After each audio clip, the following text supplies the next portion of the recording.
Hello student. सो हम लोग numerical discussion करेंगे इस पर्टिकुलर क्लास में। तो जो हम लोग जो न्यूमेरिकल डिस्कस करेंगे वो basically steady flow energy equation के ऊपर में वो न्यूमेरिकल होने वाला है। क्लियर है? तो सबसे पहले मैं एक बार आपको एक रिकेप कराने की कोशिश करता हूँ कि स्टेडी फ्लो एनर्जी इक्वेशन हमारा क्या आया हुआ था, और उसको जब एक बार हम लोग देख लेंगे देन इसके बाद उसको हम लोग सॉल्व एक न्यूमेरिकल लेंगे और फिर उसको सॉल्व करने की कोशिश करेंगे। तो जैसे देखिए, अगर मैं स्टडी फ्लो एनर्जी इक्वेशन का बात करूं तो जैसे अगर आपको याद आ रहा होगा कि हमारा अगर हम मास बेसिस पे अगर हम energy steady flow energy equation लिखें तो वो क्या होता था हमारा H1 plus V1 square divided by 2 plus GZ1 plus heat loss equal to H2 plus V2 square by 2 plus GZ2 plus W, यही हमारा होता है। क्लियर है? अब देखिए ये किसके बेसिस पे था, ये मास बेसिस पे था। अगर हमें एनर्जी बेसिस पे लिखना होगा, यानी कि सारा यूनिट को अगर हम किलो जूल पर सेकेंड में या किलो वॉट में अगर हम बात करें उसमें लिखना होगा। जैसे देखिए, और यहाँ पे एक चीज़ और याद रखने वाली चीज़ है, अगर H1 की वैल्यू को अगर मैं जूल में लिखूँगा तब तो ये फॉर्मूला ठीक है, लेकिन मान लीजिए कि H1 की वैल्यू को अगर किलो जूल में लिखना होगा तब उस केस में हमें क्या करना पड़ता है, यहाँ पे 1000 से मल्टीप्लाई करना पड़ेगा, यहाँ पे 1000 से मल्टीप्लाई करना पड़ेगा। अगर ये किलो जूल में है तो ऑलरेडी वो किलो जूल में रहने देंगे, कोई दिक्कत नहीं है। तो ये जो कन्वर्जन वाला जो प्रोसेस है सारा चीज़ों को एक सेम यूनिट में लाने के लिए, तो जब भी ये चीज़ों को हम लोग कन्वर्ट करेंगे तो वो उस समय आपको बहुत बारीकी से इस चीज़ को ध्यान रखना जरूरी होगा। बाकी फॉर्मूला यही यूज होगा, बट आपको बस ध्यान क्या देना है कि कब हमें मास बेसिस पे लगाना है कि नॉर्मल, ये कब हमें मास से मल्टीप्लाई करके किलो जूल पर सेकेंड वाला लगाना है, कब 1000 से मल्टीप्लाई करना है, कब Q की वैल्यू हमारा नेगेटिव होगा, कब Q की वैल्यू पॉजिटिव होगा। तो अभी अब न्यूमेरिकल देखेंगे तो उसमें और ज़्यादा क्लियर हो जाएगा। तो ये तो हमारा हो गया किसके बेसिस पे, मास बेसिस पे हो गया। अगर मैं इसको टाइम बेसिस पे बात करूं कि किलो जूल पर सेकेंड में अगर हमें निकालना होगा तो उस केस में हमारा क्या हो जाएगा, m जो मास फ्लो रेट है वो यहाँ पे मल्टीप्लाई हो जाएगा H1 plus V1 square by 2 plus GZ1 plus Q तो ऑलरेडी दिया रहेगा किलो जूल पर सेकेंड में, तो उससे मल्टीप्लाई करने की ज़रूरत है नहीं, इक्वल टू m, और जिस मास फ्लो रेट से ये एंट्री होगा उसी मास फ्लो रेट से आउट होगा। तो या तो यहाँ पे 1 लिख लीजिए, यहाँ भी 1 लिख लीजिए, यहाँ 2 लिख लीजिए, या 2 या केवल m से भी डिनोट कर सकते हैं, equal to H2 plus V2 square by 2 plus GZ2 plus work output. Clear है? तो ये इस तरीके का फॉर्मूला हमारा होने वाला है। और अगर यही मान लीजिए कि अगर ये किलो जूल पर केजी में दिया रहेगा तो यहाँ पे 1000 से मल्टीप्लाई करेंगे, यहाँ भी 1000 से डिवाइड कर देंगे, यहाँ भी 1000 से डिवाइड कर देंगे। क्लियर है? तो चलिए हम लोग एक न्यूमेरिकल देखते हैं। तो देखिए एक न्यूमेरिकल आपके स्क्रीन के नीचे में दिख रहा होगा, मैं एक बार रीड कर देता हूँ, देन इसको फिर सॉल्व करने की कोशिश करेंगे। तो देखिए दिया हुआ है न्यूमेरिकल में, मैं जल्दी से रीड कर देता हूँ। A turbine operate under steady flow condition receiving steam at a following state, pressure 1.2 megapascal, temperature 188 degree centigrade, enthalpy 2785 kilo joule पर केजी, वेलोसिटी 33.3 मीटर पर सेकेंड एंड एलिवेशन 3 मीटर। तो ये सारा जो कंडीशन दिया हुआ था, ये जब स्टीम जो है वो जब स्टीम टरबाइन के इनलेट कंडीशन पे एंटर कर रहा है वहाँ पे ये कंडीशन दिया हुआ है। अब the steam living the turbine at the following, जब स्टीम टरबाइन से बाहर निकल रहा है तो उस समय हमारा देखिए दिया हुआ है, प्रेशर दिया हुआ है 20 किलो पास्कल, इंथैल्पी दिया हुआ है 2512 किलो जूल पर केजी, वेलोसिटी 100 मीटर पर सेकेंड दिया हुआ है, एलिवेशन 0 ही दिया हुआ है। तो ये दो कंडीशन दे दिया है। क्लियर है? तो अगर मैं इसमें यहाँ पे एक डायग्राम अगर मैं बनाने की कोशिश करूँ तो जैसे देखिए, अगर ये सपोज करिए हमारा एक टरबाइन है, तो टरबाइन के इनलेट कंडीशन पे दिया हुआ है कंडीशन और आउटलेट कंडीशन पे हमको दिया हुआ है, ठीक है। और अगर मैं इस सारे डेटा को ब्लैक से लिखने की कोशिश करूं तो जैसे देखिए यहाँ पे इंथैल्पी H1 की वैल्यू हमारा इनलेट पे दिया हुआ है कितना 2512, वेलोसिटी V1 की वैल्यू कितना दिया हुआ है हमारा 33.3 मीटर पर सेकेंड, और ये है हमारा किलो जूल पर केजी में कंडीशन 1 पे, और Z1 की वैल्यू दिया हुआ है 3 मीटर। क्लियर है। अब यहाँ पे हीट लॉस, यहाँ से हीट लॉस जो हो रहा है वो यहाँ से हीट लॉस Q जो हीट लॉस हो रहा है, इंसुलेटेड है नहीं, और ये कंडीशन 2 है। तो ये जो कंडीशन 2 है, कंडीशन 2 पे हमारा H2 की वैल्यू दिया हुआ है कितना, सॉरी यहाँ पे ये उल्टा दे दिया है, लिख दिए हैं। यहाँ पे दिया हुआ इनलेट कंडीशन पे 2785 और यहाँ पे दिया हुआ है 2512 किलो जूल पर केजी, और यहाँ पे वेलोसिटी V2 की वैल्यू दिया हुआ है 100 मीटर पर सेकेंड, और Z2 एलिवेशन यहाँ पे 0 दिया हुआ है, ठीक है। और हीट लॉस देखिए यहाँ से जो Q के फॉर्म में हीट लॉस हो रहा है वो 0.29 किलो जूल पर सेकेंड के फॉर्म में हो रहा है। तो अब यहाँ पे देखिए ये इतना सारा डेटा दिया हुआ है, और हमें क्या करना है कि यहाँ इस शाफ्ट से कितना वर्क आउटपुट यहाँ पे मिलेगा, यहाँ से कितना हमें वर्क मिलेगा वो हमें निकालने की कोशिश करना है। तो ये क्वेश्चन का ये वाला पोर्शन दिया हुआ है, इनलेट कंडीशन पे इंथैल्पी दिया हुआ है, वेलोसिटी दिया हुआ है, एलिवेशन दिया हुआ है, आउटलेट कंडीशन पे हमारा दिया हुआ है, इंथैल्पी दिया हुआ है, वेलोसिटी दिया हुआ है, डेटम तो 0 ही दिया हुआ है, और इससे हीट लॉस भी हो रहा है वो 0.29 मीटर पर सेकेंड दिया हुआ है।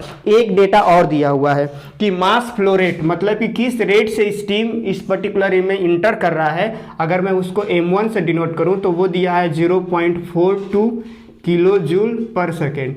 अब जैसे देखिए स्टडी फ्लो एनर्जी इक्वेशन है, तो जिस रेट से वो इंटर करेगा उसी रेट से बाहर आएगा। तो यहाँ भी अगर मान लीजिए मैं इसको m1 दे रहा हूँ तो यहाँ पे मास फ्लो रेट जो m2 हो जाएगा उसकी भी वैल्यू सेम हो जाएगी 0.42 किलो जूल पर सेकेंड हो जाएगा। क्लियर है।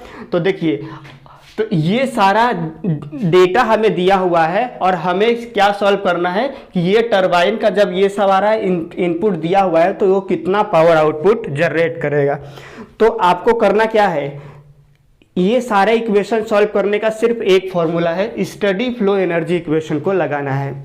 लेकिन यहाँ पे देखिए मैं आपको क्योंकि ये पहला न्यूमेरिकल है, मैं तो आपको अवेयर कराना चाहता हूँ कि यहाँ पे देखिए ये जो हीट लॉस है वो किस में दिया हुआ है, किलो जूल पर सेकेंड में दिया हुआ है, और यहाँ पे H1 की वैल्यू किस में दिया हुआ है, किलो जूल पर केजी में दिया हुआ है। तो दोनों बैलेंस तो है नहीं, तो हमें क्या करना पड़ेगा, उसको बैलेंस करना पड़ेगा। तो बैलेंस करने के लिए देखिए अगर मैं ये वाला फॉर्म में लिखूंगा तो ये तो हो जाएगा किलो जूल, किलो इसका यूनिट देखते जाइए, मैं बताने की कोशिश कर रहा हूँ, किलो जूल पर केजी में। ऑब्वियसली अगर ये किलो जूल पर केजी में दिया हुआ है तो हमें क्या करना पड़ेगा, इसको भी किलो जूल में कन्वर्ट करने के लिए 1000 से डिवाइड करना पड़ेगा, यहाँ भी डिवाइड करना पड़ेगा। अब इसका यूनिट देखिए, इसका यूनिट किस में है, ये है आपका किलो जूल पर सेकेंड में है, और ये किलो जूल पर केजी में है। तो क्या ये बैलेंस है, ऑब्वियसली बैलेंस नहीं है।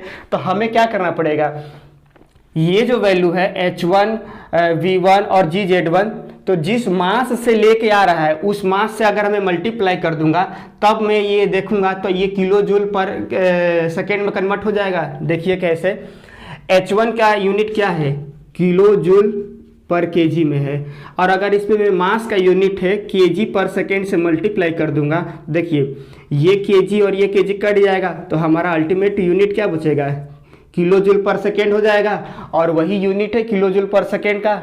वैसे ही यहाँ पे मास से मल्टीप्लाई कर दूंगा ये वाला, ये इतने टर्म में, तो यहाँ भी जो वर्क हमें मिलेगा वो भी हमें किस में मिल जाएगा, किलो जूल पर सेकेंड में मिल जाएगा। मतलब ये जो हमारा इक्वेशन है वो कुछ इस तरीके से मॉडिफाई होने वाला है।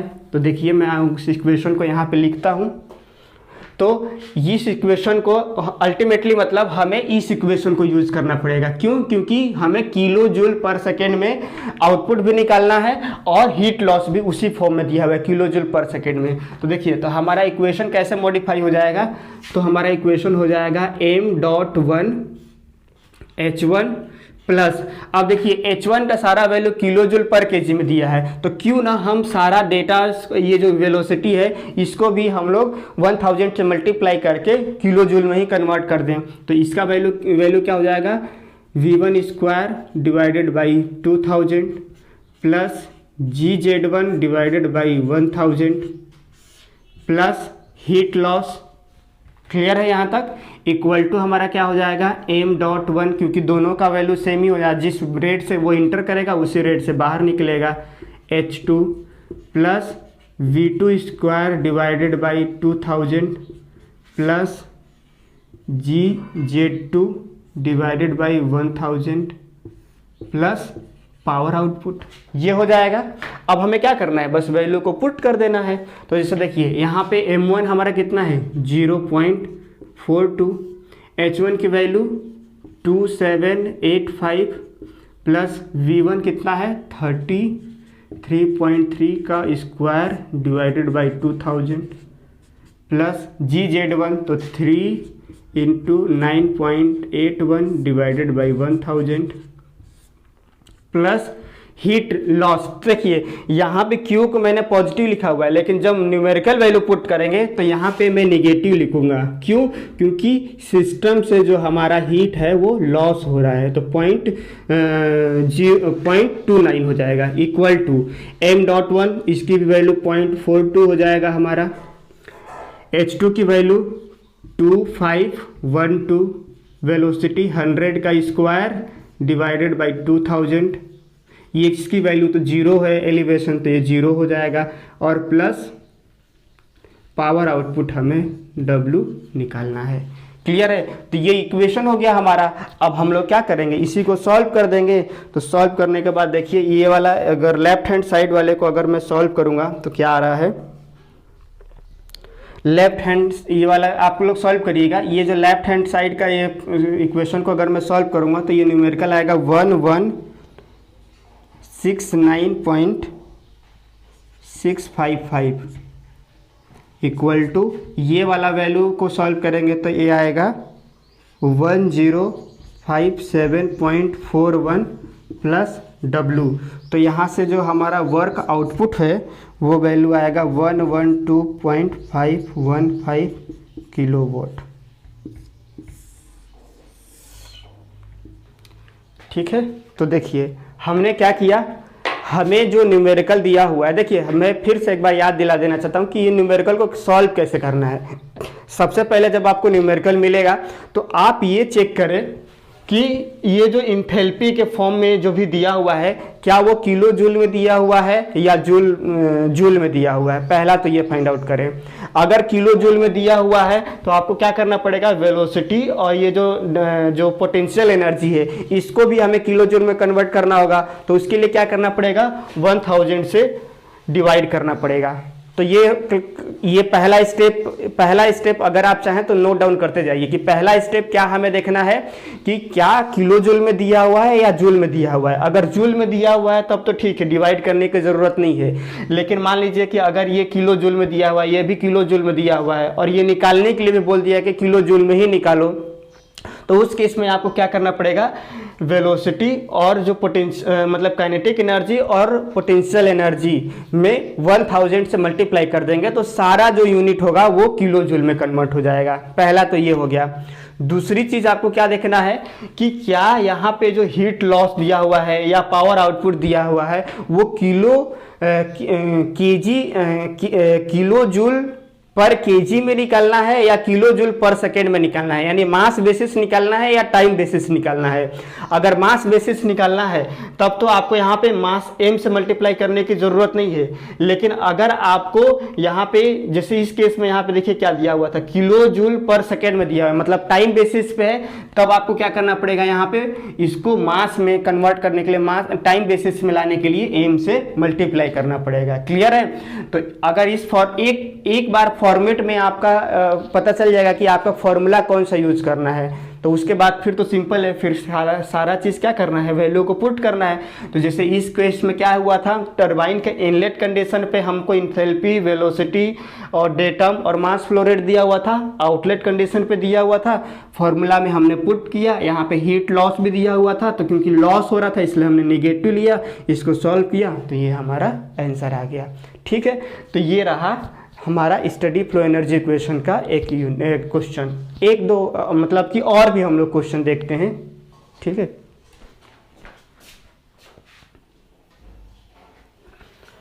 चलिए अब मैं सेकेंड न्यूमेरिकल हम लोग देखते हैं। स्क्रीन के नीचे में आपको न्यूमेरिकल दिख रहा होगा, मैं एक बार रीड कर देता हूँ। तो न्यूमेरिकल कुछ इस तरीके है, a nozzle is a device for increasing the velocity of steady flowing steam at the inlet of certain nozzle. The enthalpy of the fluid passing is 3000 kilojoule per kg and velocity is 60 meter per second. At the discharge end the enthalpy is 2762 kilojoule per kg. The nozzle is horizontal and there is negligible heat loss from it. Find the velocity at exit of the nozzle. ये question दिया हुआ है। Clear है? और हमें क्या करना है कि अगर मैं इसका डायग्राम बनाने की कोशिश करूं तो जैसे देखिए ये एक नोजल होता है, इस तरीके से नोजल होता है। अब बोल रहा है कि ये इनलेट कंडीशन 1 मान लेते हैं और ये कंडीशन, और यहाँ पे ये 2 ले लेते हैं। तो देखिए 1 के ऊपर में बोल रहा है कि दिया हुआ है कि स्टडी फ्लो एनर्जी इक्वेशन है, यहाँ पे H1 मतलब कि इनिशियली H1 की वैल्यू दिया हुआ है 3000 किलो जूल पर केजी। यहाँ पे जिस रेट से वो फ्लो हो रहा है वेलोसिटी, यहाँ दिया हुआ है इनलेट कंडीशन पे 60 मीटर पर सेकेंड दिया हुआ है। क्लियर है?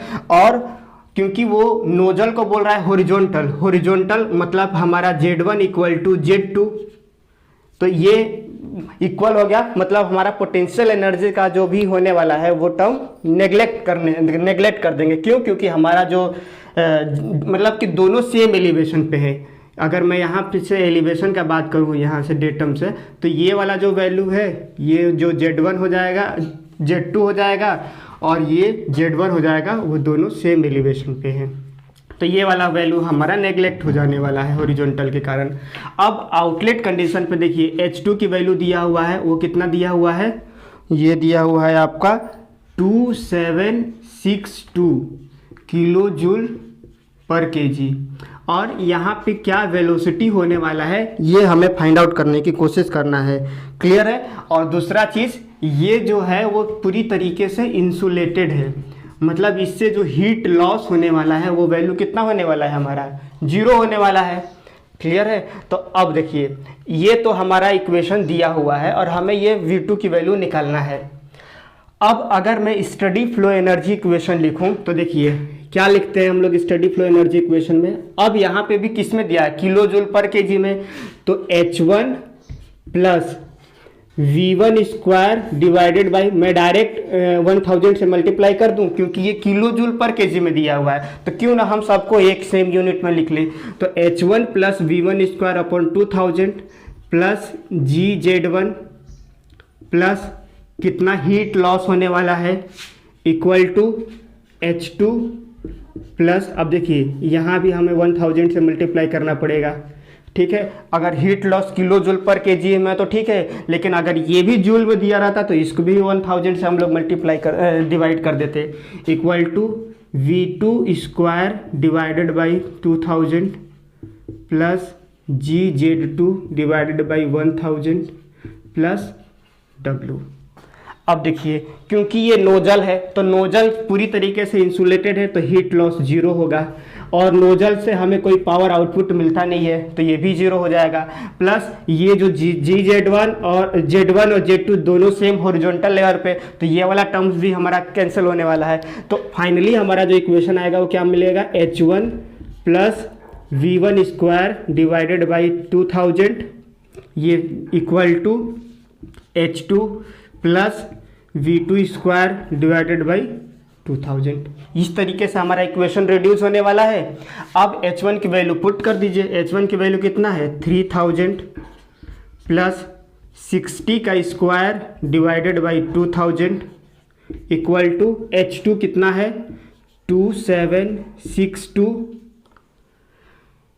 प्लस यहाँ पे हमें V2 की वैल्यू निकालना है, V2 डिवाइडेड बाई 2000।